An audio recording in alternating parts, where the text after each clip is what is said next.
ថ្ងៃនេះយើងចូលដល់សៀវភៅ HSK មួយមេរៀនទី4ចឹងចង់ដឹងថាមេរៀនទី4យើងសិក្សាពីអ្វីខ្លះយើងទៅមើលទាំងអស់គ្នាទី4课他是我的汉语老师ប្រែថាគាត់គឺជាគ្រូបង្រៀនភាសាចិនរបស់ខ្ញុំឬហៅថានាងក៏បានដែរព្រោះអីថាហ្នឹងគឺសំដៅទៅលើមនុស្សស្រីអញ្ចឹងយើងអាចប្រែថាគាត់ក៏បាននាងក៏បានសឹកហ្នឹងគឺជាវ៉ានឹងខ្ញុំតើគឺជារបស់lão sưគ្រូបង្រៀនអញ្ចឹងហាន់អ៊ីគឺយើងដឹងហើយគឺភាសាចិនយើងមកមើលនៅក្នុងរូបភាពអញ្ចឹងនៅក្នុងរូបភាពហ្នឹងគេដាក់ថាសូមជ្រើសរើសរូបភាពឲ្យត្រូវជាមួយនឹងពាក្យដែលបានសរសេរខាងក្រោមអញ្ចឹងរូបភាពយើងហៅថា图片អញ្ចឹងវាមាន图片 A 图片 B 图片 C 图片 D 图片 E 图片 F វាត្រូវជាមួយនឹង6លេខខាងក្រោមអញ្ចឹងយើងមកមើលទាំងអស់គ្នាថាហ្នឹងបកប្រែថាគាត់គឺសម្គាល់ទៅលើមនុស្សប្រុសហើយមួយទៀតថាដូចគ្នាសម្គាល់ទៅលើមនុស្សស្រីទី3ថងសៀគឺមិត្តរួមថ្នាក់ទី4ផឹងយោគឺជាមិត្តភក្តិទី5ហាន់អ៊ីឡៅស៊ឺប្រែថាគ្រូបង្រៀនភាសាចិនហាន់អ៊ីភាសាចិនឡៅស៊ឺគ្រូបង្រៀនអញ្ចឹងយើងមកមើលទី6ចុងកួផឹងយោអញ្ចឹងមិត្តភក្តិជនជាតិចិនយើងក្រឡេកមើលរូបភាពហើយបន្តមកយើងជ្រើសរើសពាក្យខាងក្រោមឲ្យត្រូវជាមួយរូបភាពអញ្ចឹងយើងមើលរូបភាព A រូបភាព A គឺគាត់មើលទៅមនុស្សសកលផាក់ផែគ្នាអញ្ចឹងគាត់គឺជាមិត្តភក្តិនឹងគ្នាអញ្ចឹងយើងយកលេខ4ផឹងយោយើងមើលរូបភាព B រូបភាព B ជាមនុស្សប្រុសអញ្ចឹងគាត់ឈរតែឯងទេអញ្ចឹងនៅក្នុងពាក្យហ្នឹងគឺយើងយកលេខ1ពាក្យថា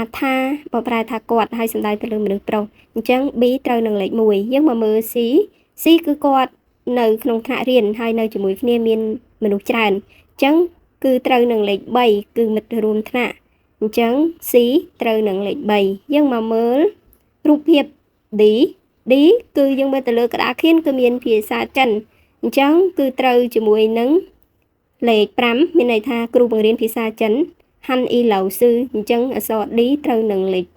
5រូបភាព E អញ្ចឹងរូបភាព E គឺជាមនុស្សស្រីអញ្ចឹងនៅក្នុងពាក្យរបស់យើងគឺត្រូវជាមួយនឹងលេខ2ចំពោះលេខ2ហ្នឹងគឺថាហ្នឹងបើប្រែថាគាត់ហើយមនុស្សស្រីយើងអាចបកប្រែថាគាត់ក៏បាននាងក៏បាន F គឺលេខ6គឺមិត្តភក្តិជនជាតិចិនយើងចូលមកចំណុចមួយទៀតចំណុចខាងក្រោមគឺគេដាក់ថាខវិនអត្ថបទចាយចៅស៊ឺនៅក្នុងថ្នាក់រៀននឹងដែរគឺគេនិយាយអំពីការសន្ទនារវាង A និង B ហើយនឹងពាក្យថ្មីអញ្ចឹងយើងទៅស្ដាប់សំឡេង record ទាំងអស់គ្នានឹងបកប្រែ第4课他是我的汉语老师 Lesson 4 She is my Chinese teacher 课文1 Text 1他是谁他是我的汉语老师，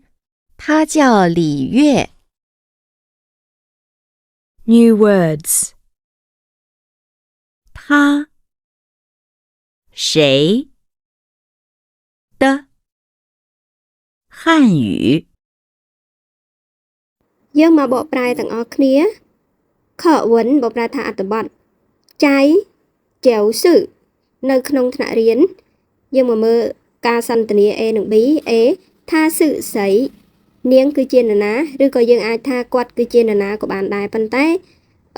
ដូចបញ្ជាក់ខាងលើអញ្ចឹងគឺគាត់នឹងគឺសំដៅទៅលើមនុស្សស្រីហើយខាងក្រោម B